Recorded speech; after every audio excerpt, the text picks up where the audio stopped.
Okay, let's dive in. Forget connecting your phone or laptop to Wi-Fi for a second. What if the Wi-Fi signal itself could, well, recognize you? Not your device, I mean, but actually you, just by how you walk past. That's the really fascinating, almost sci-fi idea we're unpacking today based on some interesting research. That's right. We've been looking at a paper called Wi-Fi-ID, Human Identification Using Wi-Fi Signal. Hmm. And the core idea, basically, is using those everyday Wi-Fi signals that are already all around us, using them as a passive sensor, A sensor that identifies people. How? just based on the tiny, unique ways our bodies interact with those radio waves when we move. It's quite something. So our mission for this deep dive is to really get into how they're proposing this. We want to pull out the key findings, what data they're using, how it's processed, what the experiments actually showed, and crucially, what it all means for you living in a world just soaked in Wi-Fi. Right. It takes something we barely even think about anymore, our Wi-Fi, and shows it carries this hidden layer of information. Information about our physical selves. That's what's really grabbing about this. Okay, so let's start with the basics. What exactly is Wi-Fi-ID trying to do? And how is it different from, say, security cameras or fingerprint scanners? Well, fundamentally, it's about identifying people without needing them to do anything specific. No device to carry, nothing to wear. You don't have to stop and scan your thumb or look into a camera. So completely passive. Completely passive, yeah. Device-free, non-intrusive. Totally different from traditional methods that need a phone signal, or active biometrics like fingerprints or iris scans. Wi-Fi ID just uses the Wi-Fi signals that are, well, already there. So it's using the environment, the signals in the environment, to identify the person, not a gadget on the person. Exactly. The key idea they're tapping into is human movement, specifically your gait. Gait, like how you walk. Precisely. The way you walk, your pace, how long your steps are, the subtle swing of your arms, even your body shape, all of that creates a unique kind of repeatable disturbance pattern in the radio waves around you. Wi-Fi ID aims to capture and essentially read that pattern. Okay, I can sort of picture that like dropping a pebble in a pond, your movement creates ripples, but Wi-Fi signals are bouncing off everything, right? Walls, furniture. How do they possibly isolate that tiny gait ripple? What's the actual science here? Yeah, that's where it gets really clever. Yeah. The crucial piece of data is something called channel state information, or CSI. CSI, okay. Think of CSI as a really detailed report on how a Wi-Fi signal travels from the transmitter, like your router, to a receiver, maybe a laptop. Now, it doesn't just say signal received. It describes how it got there. How it bounced around. Exactly. How it's scattered off walls, reflected off furniture, and yes, off people. It captures all those different paths. The signal takes the multipath effect. A bit like how sound echoes differently in an empty room versus a full one. That's a great analogy. Radio waves do something similar. So when you move through that space between the transmitter and receiver, your body changes those paths, just subtly. And it alters the CSI data in a specific way. And the researchers figured out that your way of moving, your gait, causes a unique set of changes. That's the core insight. Your gait leaves a unique signature on the CSI. So CSI has all of this echo information, and our movement adds a sort of personal, identifiable echo to it. A personal echo in the Wi-Fi? Okay, so how do they read that? How do they pull it out from all the other background noise? Well, that's the signal processing part. It's complex, but basically they use techniques to filter out the noise.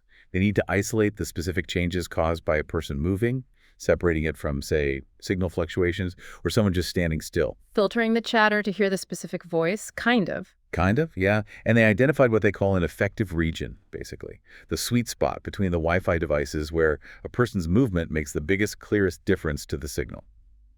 Think of it like the area on a stage where the spotlight hits you. Okay, so they focus on that sweet spot. Right. Once they isolate that signal pattern from your movement in that region, they essentially translate it into numbers. They call these features. These numerical features represent the unique fingerprint of your gait, as seen by the Wi-Fi. Numerical fingerprint of your walk, and then they match that fingerprint against ones they already know. Precisely. They use algorithms. The paper mentions one called sparse approximation-based classification, or SAC, which is good for finding patterns in noisy data to compare the newly captured gait fingerprint to a library of known individuals' fingerprints they've built up. Interesting. And did they find that certain parts of the Wi-Fi signal, like that certain frequencies, were better for creating this fingerprint? Yes, absolutely. That was a key finding. They analyzed different frequency bands within the CSI data. They found that the 20 to 80 hertz band seemed to hold the most distinctive information for telling people apart based on movement. 20 to 80 hertz. So not the super low frequencies, but that specific range. Exactly. It suggests that the sort of rhythmic variations caused by walking show up most clearly in that frequency range. When they extracted features just from that 20-80 hertz band, they got significantly better identification accuracy compared to using lower frequencies, like 0-20 hertz, or even using all the frequencies combined. So that tells them where to listen in the signal, so to speak. Pretty much. It helps focus the analysis on the most relevant wobbles in the signal, the ones most linked to your individual movement style. Okay, this is fascinating. So they developed this method, reading gait fingerprints from Wi-Fi CSI, focusing on that 20-80 hertz band. How did they test it? What did the experiments look like? Well, they kept the setup pretty simple and realistic. They used standard off-the-shelf Wi-Fi gear, just laptops actually, acting as the transmitter and receiver. No fancy specialized hardware. Nope. And they set it up in a common environment, basically, a corridor, like you'd find in a home or a small office building. Participants just walked back and forth through this corridor, through that effective region between the laptops. Okay. And how many people did they test it with? Was it just one or two? They ran tests with groups of different sizes, ranging from 2 people up to 6 individuals. This was important to see how well it worked in scenarios that mirror potential real-world uses, like a family in a smart home or a few colleagues in an office space. Right. Makes sense. Okay, so the big question. How well did it actually work? What was the accuracy? The results they reported were, well, pretty striking for an initial study like this.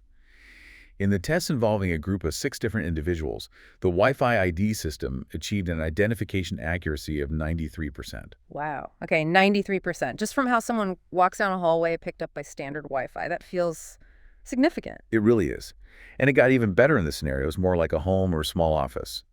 When the task was just to identify one specific person from that smaller group of 2 to 6 known people, the accuracy jumped to 99%. 99%. That's Okay. very accurate for those scenarios. Extremely accurate. It suggests it's potentially very effective in these more contained environments where you have a limited known set of users.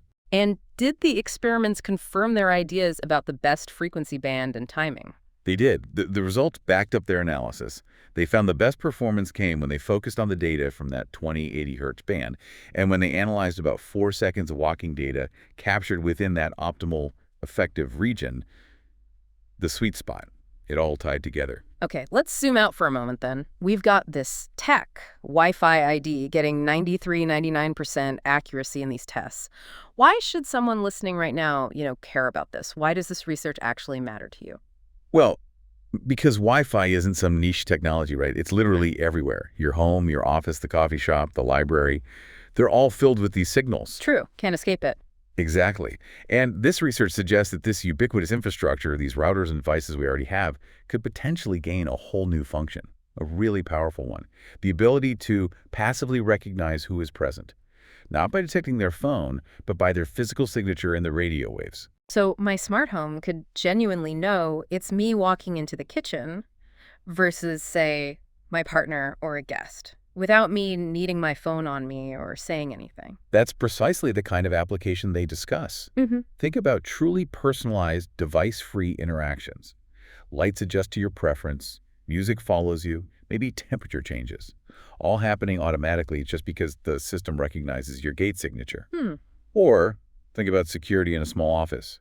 Maybe access control could be partly based on the Wi-Fi itself confirming the identity of the person walking towards a restricted area. That's quite a leap from just providing internet access. It really is.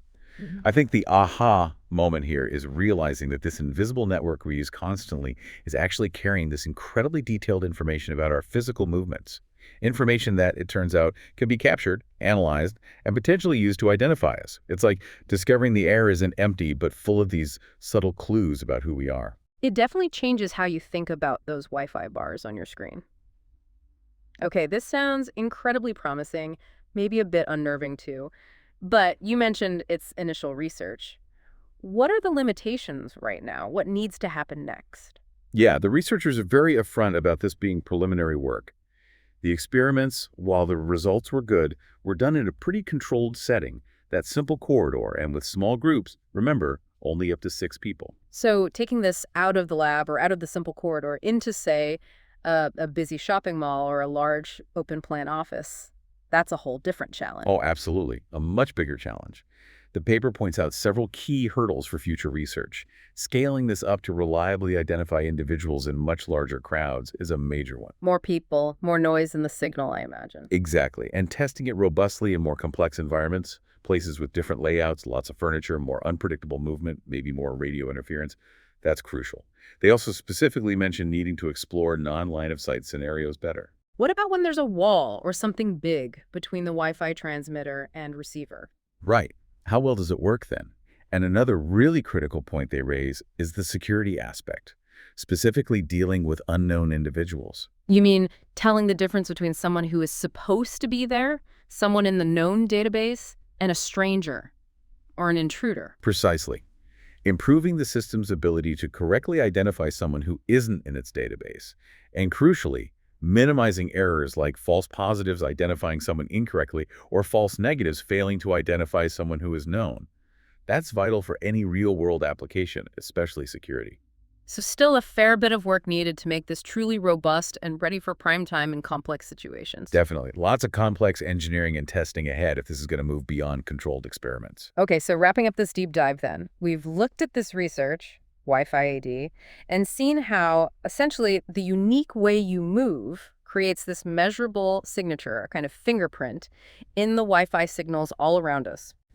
And that this signature, particularly in that 2080 hertz frequency band of the CSI data, can potentially be captured using standard equipment and used to identify you passively without you needing to carry or do anything. Leveraging the wireless infrastructure that's just everywhere already. Yeah. Which really leaves us with a final thought to chew on. If these invisible signals we rely on for connectivity can also carry such specific, detailed information about our physical identity, well, how does that change how we think about privacy and just our presence in all these network spaces? And perhaps how might our everyday environments, our homes, our offices, truly transform if the infrastructure itself could recognize us simply by the steps we take?